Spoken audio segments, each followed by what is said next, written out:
Among the options on the beer wall at Walter's Sports Bar are Annapolis IPA, Green City IPA, Raised by Wolves, and Vienna Lager. Walters is located across the street from Nationals Park. We're driven by the search for better. But when it comes to hiring, the best way to search for a candidate isn't to search at all. Don't search, match with Indeed. Indeed is your matching and hiring platform with over 350 million global monthly visitors, according to Indeed data, and a matching engine that helps you find quality candidates fast. Ditch the busy work. Use Indeed for scheduling, screening, and messaging so you can connect with candidates faster. Leveraging over 140 million qualifications and preferences every day, Indeed's matching engine is constantly learning from your preferences, so the more you use Indeed, the better it gets.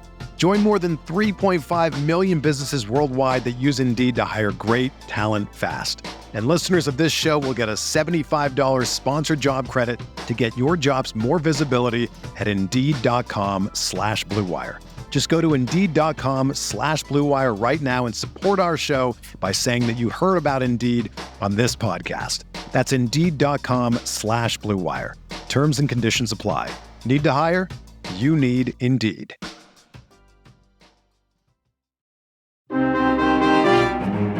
Want to know on Thomas, swinging a fly ball, sliced to the right field line. Trouble if it's fair. It is down and fair off the wall in play, right at the 350 marker. Abrams around third. He's coming home to score. Thomas stands at second with a game-tying double here in the top of the ninth inning. Here's the pitch. Swinging a line drive center field. He's going to get a base hit this time. One hop in front of Doyle. In to score is Thomas, and the Nationals lead for the first time today. Joey Meneses comes through with his 37th run batted of the year. A two-out line drive single to center, and the Nationals lead by the score of 2-1. Finnegan sets the pitch. Fastball in there, called strike three, and a Curly W's in the books. Kyle Finnegan bounces back from the disastrous ninth inning last night, gives up 2 hits to start the inning today, then retires the next 3 batters with 2 strikeouts to earn his 22nd save of the year. And the Nationals take the series here in Denver, 2-1. Final score here in Denver with a Curly W in the books. The Washington Nationals 2, the Colorado Rockies 1. And welcome to Nats Chat for Monday, June 24th. 2024, along with MassonSports.com Nationals insider Mark Zuckerman, who is at Coors Field in Denver. I'm Al Galdi, host of the Al Galdi podcast. Saturday night, the Nats lost via blowing a 7-6 ninth inning lead. Sunday, the Nats won via overcoming a 1-0 ninth inning deficit. A 2-1 win at the Colorado Rockies to win the series 2-1. The Nats now are 11-4 over their last 15 games. The Rockies, for this regular season, now a National League worst at 27-51. And dare I say that the Nats late night on Monday night are beginning a big, yes, I said big, 3-game series at the San Diego Padres. The Nats in this regular season now are 38-39, 1 game behind the 41-40 Padres for the National League's third and final wildcard spot. Jake Irvin on Sunday was great. Kyle Finnegan on Sunday bounced back. The Nats offense on Sunday was just good enough. And boy, do I stress those last 3 words, just good enough, but good enough is good enough. And Mark, can we say this? May we say this? Do I have permission to say this? That the Nats late night on Monday night are beginning a big 3-game series at the Padres. I mean, sure, Al. It's not like we've had the opportunity to say that very often here since we started this podcast. So, yeah, let's fully embrace the chaos of the National League wildcard race. The thing is, I think there's going to be a lot of these series over the course of the summer with so many teams bunched together right around the 500 mark. So this may be their biggest one to date, and I wouldn't be surprised if there are even bigger ones to come. It's been a fascinating thing to watch as all these teams, they all have their strong points. They all have their flaws. They're all just hovering right in that 500 range. I give the Nats a lot of credit. They've managed to keep themselves in that department despite the things that they're not doing well. And we know the things they're not doing well. But you know what they are doing well? They still consistently are pitching almost every single night. And that gives you a chance to win no matter what else is happening. And so, yeah, let's call it what it is. It's a big series and the first of what I think will be many of them this summer. Well, when it comes to this 2-1 win at the Rockies on Sunday, we certainly could start with the Nats' 2-run rally in the top of the ninth. We could start with Jake Irvin being so good, but I'd like to start with Kyle Finnegan because you talk about bouncing back less than 24 hours after a wretched outing. Finnegan did do that in this game. So we remember what happened in the 8-7 walk-off loss late night on Saturday night. Finnegan, bottom of the ninth, allowed 2 runs, faced 5 batters, recorded no outs, and then the game ended on a pitch clock violation by Finnegan, his MLB worst 9th pitch clock violation of this regular season. Well, wouldn't you know it, the Nats put up a 2-spot in the top of the ninth on Sunday, and so Kyle Finnegan is summoned to get the save. He ultimately tossed a scoreless bottom of the ninth for the save, though it was not without some drama. Finnegan gave up a leadoff opposite field single by Ryan McMahon to left field, despite having had McMahon down at 1.12. Finnegan then gave up a single by Brendan Rodgers to center field, making the Rockies 6 for their last 6 against Finnegan over the previous 2 games. This was looking like a carbon copy of what happened late night on Saturday night. But Finnegan then generated a swinging strikeout of Nolan Jones, and then Finnegan induced a flyout of Hunter Goodman to left fielder Jesse Winker, and then Finnegan generated a called strikeout of Michael Toglia to end the game and the series. Things were not looking good, but things then became quite good, and Finnegan responded. Finnegan on Saturday night told us that he really wanted to get back out there on Sunday. He wanted the situation to present itself so he could just forget about what happened the previous night. And so sure enough, when it came up, he was thrilled to have that opportunity. And he said in his mind, he went out there and said, okay, get off to a good start. And then he said, and that didn't happen. And he's smiling as he's telling us all this. And he said, it felt like what happened the previous night was spilling over into this one. And he just said, like, I'm not going to let this happen again. And he bore down and he did what he needed to do and made some really quality pitches with the tying run in scoring position, the winning run on base. And that called third strike to Toglia. This is a guy who hit a ball 462 feet earlier in the game. That was a beautiful pitch, a 98-mile-an-hour fastball at the knees. He's got him 0-2. He didn't start messing around, didn't try to get him to chase something. He said, I'm giving you a fastball down to the zone. Let's see if you can do something with it. Props to him. That was a big boy save after what happened the night before.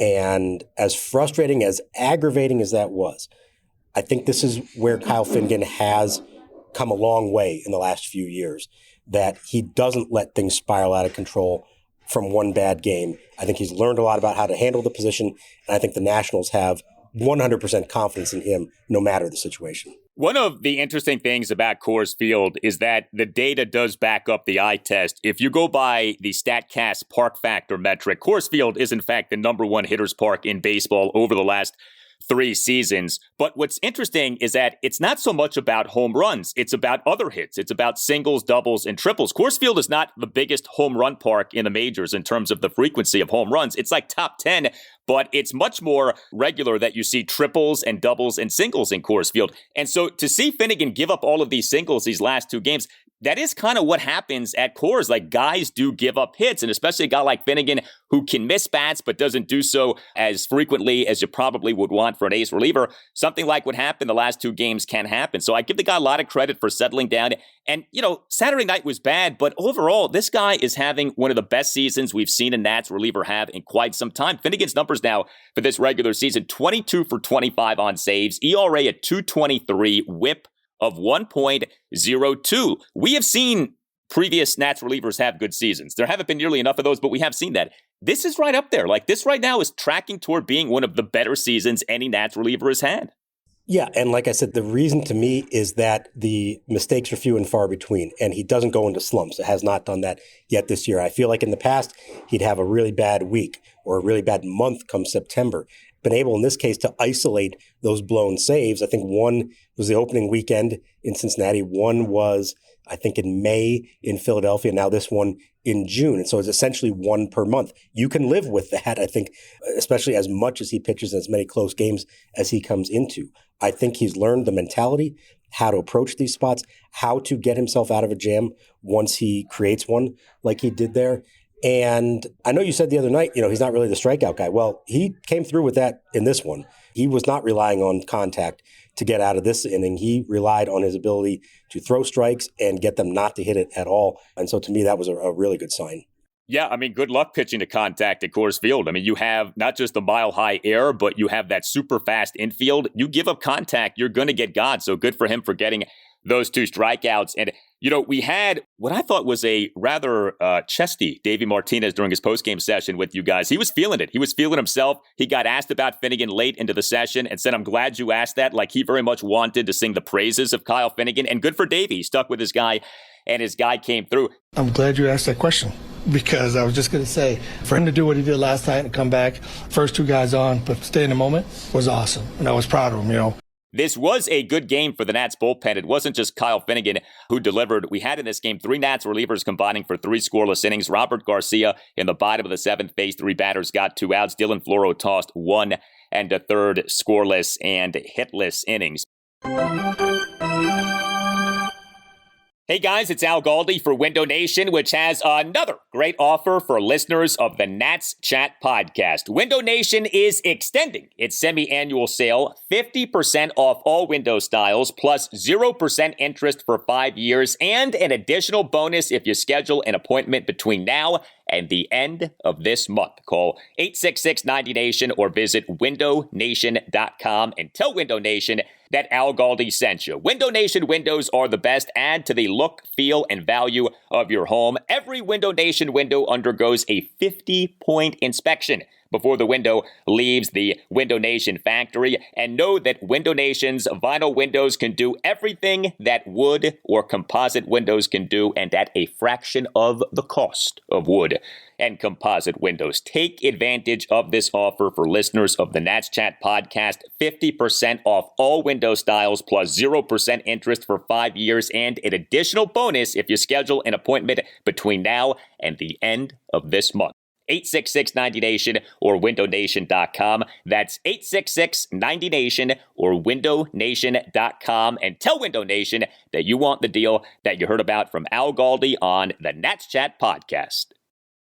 Prize Picks is America's #1 fantasy sports app with more than 5 million members. It's the most fun and exciting way to get in on the action while you watch your favorite sports and players. You just pick more or less on 2 or more player stats for your shot to win up to 100 times your cash. I made my first $10 deposit and received an instant $10 bonus. And if you have the skills, you can play for a shot of turning your $10 into $1,000. And playoff time is the best time to join the Prize Picks community of over 5 million members who have already downloaded the app.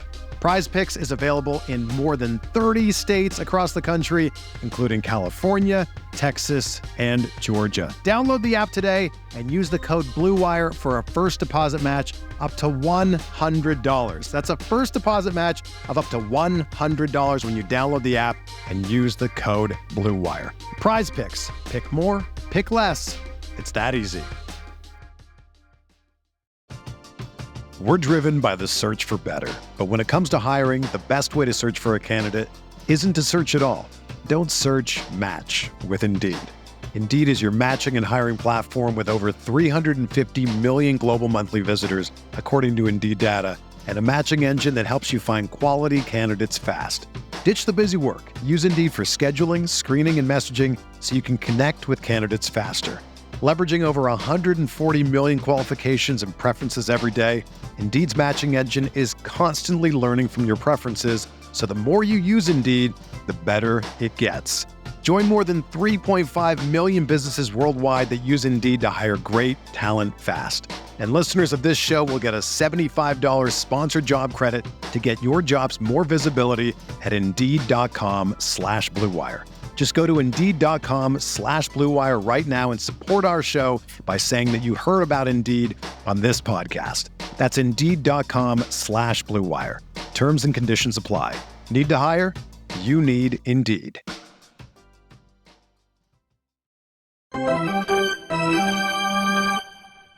He's ready. The 2-2 pitch is on the way home. Strike 3 called. He locked him up with the curveball. That's a 10 strikeout game for Jake Irvin. Second time this season, second time in his career. He is fan 10. When it comes to Nats pitching in this 2-1 win at the Rockies on Sunday, the star of the game is Jake Irvin. It's an odd deal, right? We talk about Coors Field, how much of a hitter's haven it is. This was a pitcher's duel on Sunday. Jake Irvin and Kyle Freeland, who was just coming off the 60-day injured list. Freeland did well, but Irvin did really well. He ended up allowing 1 run in 6 innings with 10 strikeouts versus 1 walk. He gave up just 3 hits, which were a home run and 2 singles. He once again threw a ton of strikes, 98 pitches, 66 strikes versus just 32 balls. I know the Rockies are not a really good offensive team, but given the environment, Coors Field, and just given, who Irvin is, a young pitcher trying to come into his own and a guy who's having a big-time step-forward season, 1 run, 6 innings, 10 strikeouts, 1 walk. Man, a really good outing in what is really becoming a terrific season for him. Well, here's what you need to know. He's the first pitcher in Nationals history to strike out 10 at Coors Field. Okay, now think about some of the names of Nationals pitchers over the years who have been in this ballpark. None of them got to double digits. So all the credit in the world to Jake Irvin. It's the second time he's done it this year. Did it to the Braves as well about a month ago. And what stood out to me, and I've seen enough guys come into this ballpark and get, phased by the conditions and spooked out, especially of the breaking ball, because it just typically doesn't move the way you're used to. Jake Irvin relies on his curveball big time, and he used it in this game, and it was sharp. And I asked him afterwards, did anything about it feel different? He says, honestly, no. He said, I'm glad I don't know the metrics in the moment to find out, it actually was breaking, 6 inches less or whatever it might be. But he said, as far as he felt, it was the same pitch that he's been throwing all year. And I think that allowed him to throw it with confidence. And you look at those strikeouts, a bunch of them came on curveballs, and it's not like the Rockies were just flailing at everything. These were well-located pitches. So good for him for staring down Coors Field and saying, I don't care what the typical outing is here. I can still be myself, and he very much looked like the best version of himself in this game. Second time in less than a month that Irvin has an outing in which he generates 10 strikeouts. May 28th, the Nats 2-0 loss at the Atlanta Braves. Jake Irvin in that game, 6 scoreless innings, 10 strikeouts. He's not necessarily a strikeout pitcher. Could he be becoming a strikeout pitcher? Could it be that he's becoming a guy who can maybe get to averaging at or near a strikeout per inning? I think he could. It's going to rely on the curveball being that sharp all the time, and probably a third pitch that he really can count on in those spots to put away hitters. We also know he's a strike thrower, has been this year.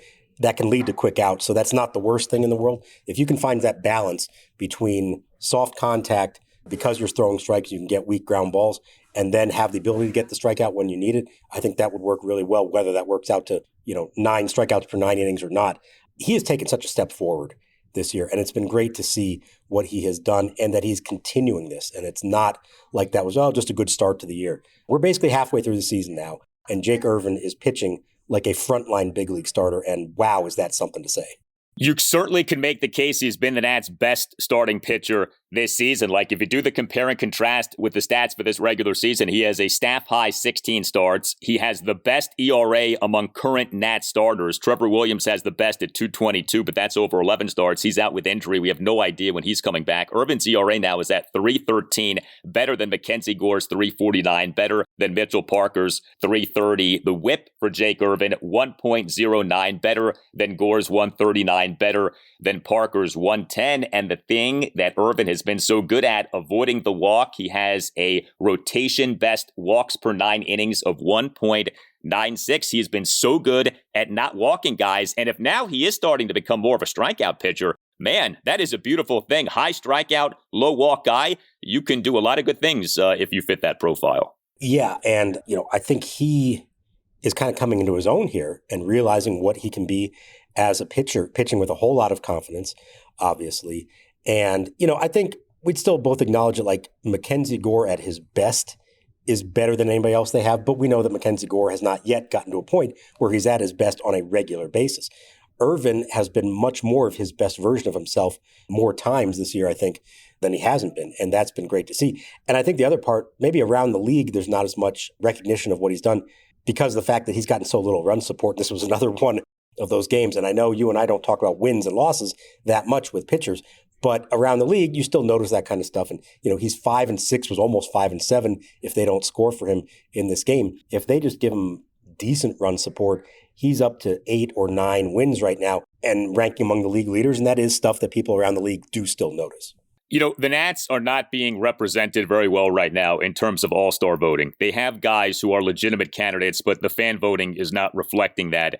I wonder if Jake Irvin ends up being picked, though, for the all-star team by the manager because of the season that he's having. And, you know, I brought this up before, but because of where he was drafted and how he has been regarded as a prospect, he doesn't get talked about in the way that someone who was a first-round pick would be being talked about if that player was putting up the numbers that Irvin is putting up. But Jake Irvin, 4th-round pick in the 2018 MLB draft out of the University of Oklahoma. If, say, Cade Cavalli, another Oklahoma guy, was doing this as a first-round pick, he would be getting a lot of attention for this. Or Irvin locally is getting some attention, but he's not getting national attention, and he's not even getting a ton of local attention outside of, like, you know, the hardcore Nats fans and people like you and I who talk about / cover the team. But Irvin is worthy of attention here. I mean, again, you could make a very compelling and I think easy case that he's been the team's best starting pitcher this season. I think it's a really big deal what he's doing.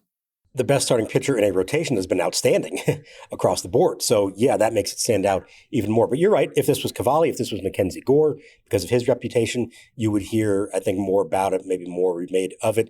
You know, at this point, I think you ask most people, what is Jake Irvin ultimately? And maybe people would say, he's a mid-rotation kind of guy. He's been on a nice start to his season. The further this goes along, I think the more you do have to rethink it and wonder, what can he be? Can he be a number 2 on a really good team? Could he be an ace? I don't know that I see that from him. Just the stuff doesn't scream ace material, but the results certainly have been as good as anybody. And the consistency, which, you know, you and I know how important that is and how over the years, how hard it is for a starting pitcher in this league to show that every 5 days. You can look great at times, but if you have those blow-ups and even the shaky starts, you still can keep a reputation as a frontline guy, but the numbers don't necessarily back it up. What he's doing is more maybe along the lines of like a Jordan Zimmerman that was just good, solid every time out. And if he could turn into Jordan Zimmerman, fantastic. That would be a huge win for the Nationals. Yeah, and there were seasons in which Jordan Zimmerman may not have been the ace by label, but he was the ace by performance. Like at the end of the season, when you looked at who did what, it was Jordan Zimmerman who was the Nats' best starting pitcher that season. Like I think about 2014, I think people thought of Steven Strasburg as the ace, but Jordan Zimmerman was the team's best starting pitcher that season. So if you define an ace that way, Zimmerman was an ace, at least in that season and in perhaps some others.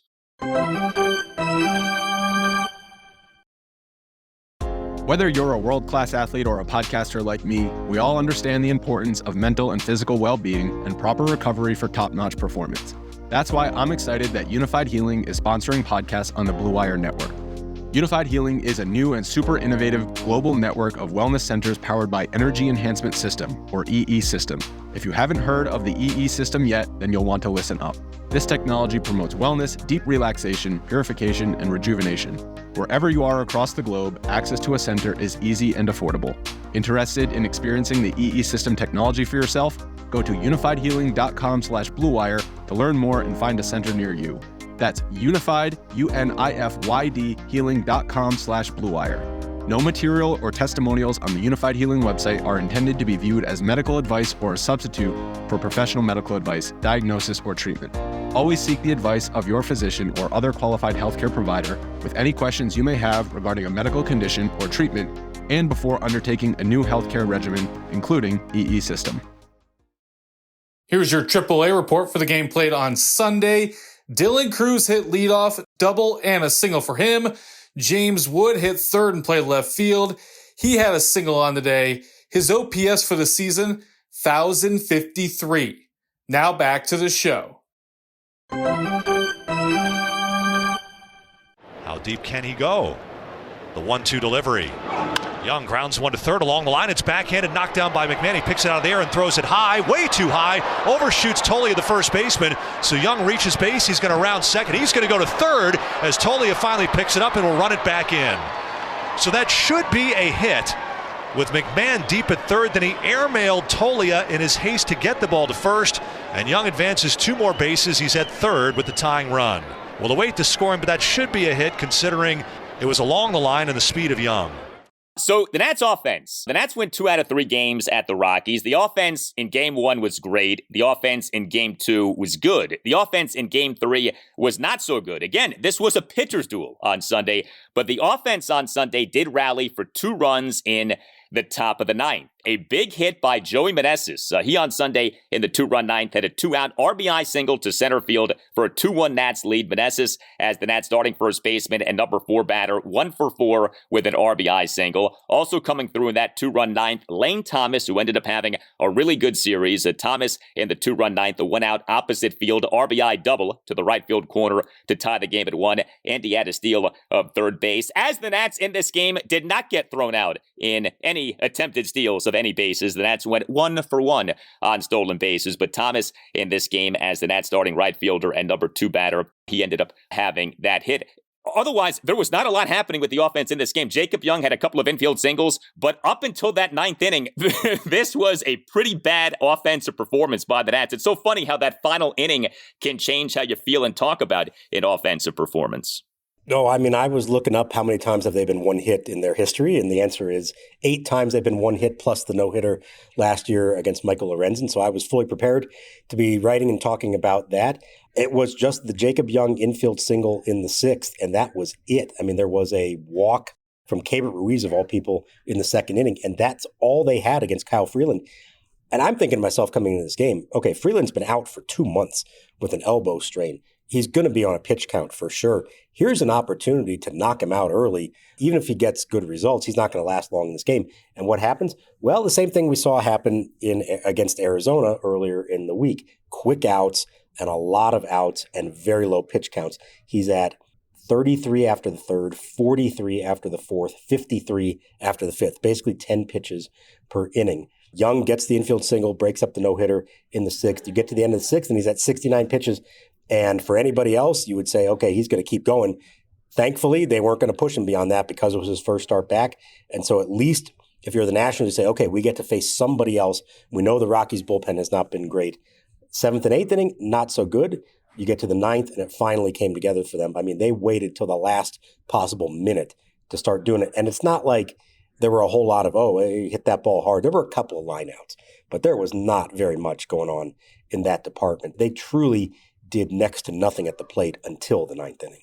I mentioned Jacob Young. He is the Nats starting center fielder and number 9 batter, 2 for 3 with the 2 infield singles. Top of the 6th, a 1-out infield single on a grounder to Rockies third baseman Ryan McMahon on a 1-2 pitch to end the no-hit bid by Kyle Freeland. And McMahon, of catching the grounder, totally airmailed a throw to first base for a throwing error, advancing Young to third base. And perhaps another example of the Jacob Young speed compelling a throwing error out of a player. And then Young in that Nats 2-run 9th, the leadoff infield single on a grounder that went off Rockies reliever Jalen Beeks. Because of the state of the Rockies bullpen and just pitching staff as a whole, I did keep saying to myself as the game was 1-0, like, are the Nats really going to get shut out at the Rockies? Like, the Rockies are so bad. All you needed was one good inning, and sure enough, that's what the Nats got.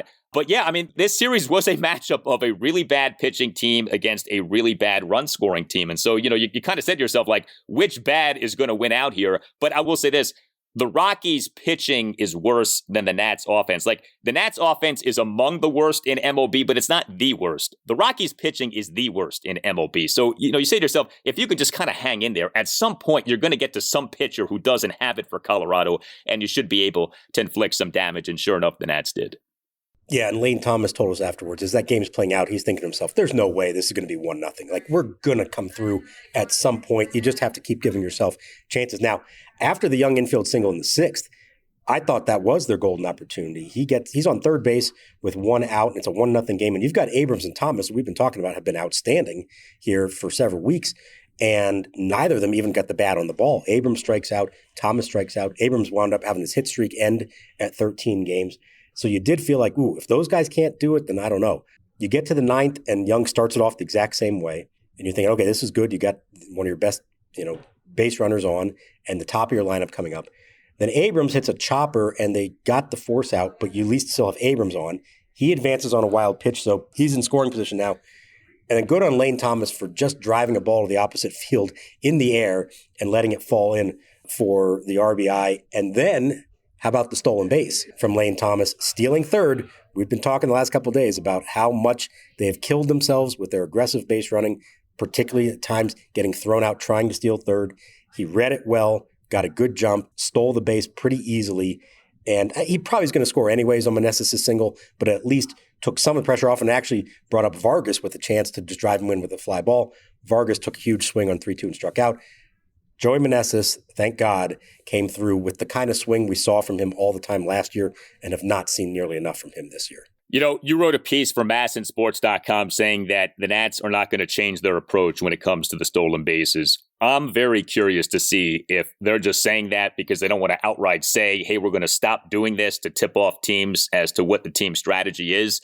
Because I don't know how, with the recent lack of success on stolen bases, you don't adjust the approach at least somewhat. Heck, I wonder if Mike Rizzo, I know he likes to talk to Davey after games, especially losses. I wonder if Mike has had a sit down with Davey of, hey, dude, maybe we need to calm down a little bit with these stolen bases. So, you know, these next few series, I think, will be telling at the Padres, at the Rays. These figured to be close competitive games. The Padres and Rays are not the Rockies. Do the Nats go right back to trying to steal bases, or do they maybe tone it down a bit and try some other ways to generate some runs? So I do believe that they are going to stick with the idea, the plan of doing it this way. But what Davey also said is they need to be smarter about it. They have things they need to work on. He was talking about the leads they're taking have not been as good. He was talking about very often the break they get as the pitcher starts is not moving in the right direction. Sometimes it's kind of like a hop straight up, and you need momentum going in the right direction. You know, reading pitchers' moves, understanding when they're going to the plate, when they're doing a slide step, that kind of thing. And also acknowledging that, hey, you may think you're going to run and you may take off. And if you don't feel it in that first second, hit the brakes and go back. It's okay. You'll probably be safe. You're better off doing that than going for it if you're not really confident in the jump that you got. So I think he does want them to keep it up. I just think he wants them to be learning from their mistakes and learn how to do this better.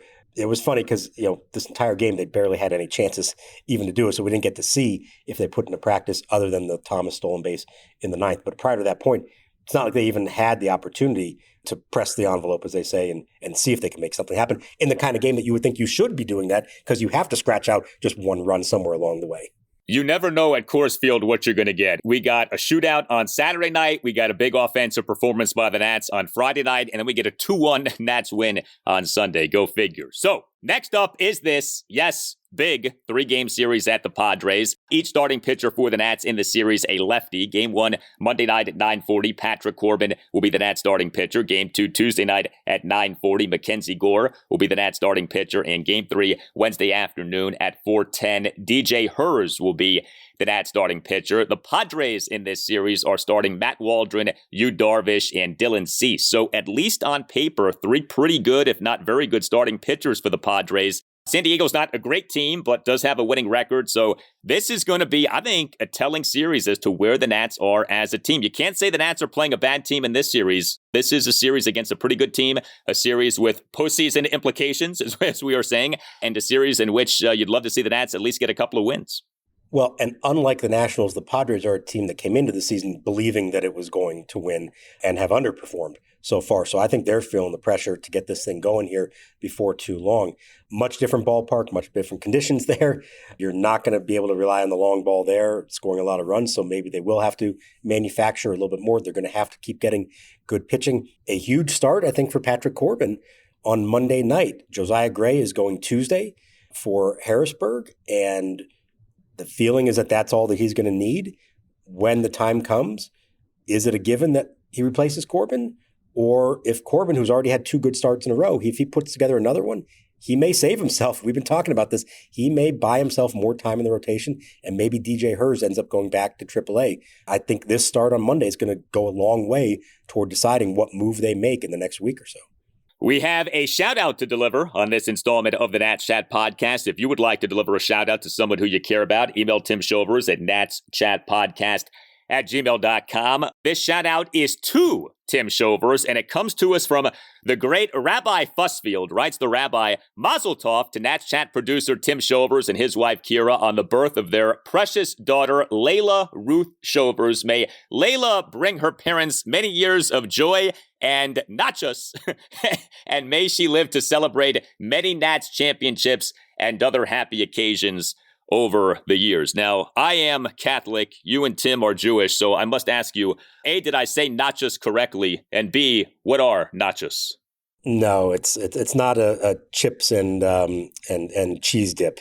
No, it's nachas. You got to get that guttural nachas. It means joy, basically, that a baby can bring to a family. But good effort. I'm not going to, you are a master of the English language. I'm not going to ask you to be a master of Yiddish as well. But that is the hard sound. That's the nachas, not nachos. But good try. Interesting. Well, I'll work on my Yiddish in between episodes here, and we can maybe try again. Maybe at one point we can do an entire Nats Chat episode in Yiddish. Is that a possibility? Would you be up for that? I'm going to need to study up and go back and listen to my late grandmother who spoke it all the time. I picked up a few phrases from her, but I don't know that I ever got the full conversational Yiddish from her to do a full podcast. We can try, though, if you want. Well, how do you say weighted runs created plus in Yiddish? You'll have to check that out after. Oi gewalt. I think that's how you say it. You tell us what you think. You can hit us up on X @Nats_chat. You can email the show, natschatpodcast@gmail.com. We have a website you can check out, natschatpodcast.com, in which you can buy a Nats Chat Podcast t-shirt. All Nationals radio highlights on Nats Chat are courtesy of 106.7 The Fan. For Mark Zuckerman, I'm Al Galdi. We thank you for listening, and we will talk to you next time on the Nats Chat Podcast.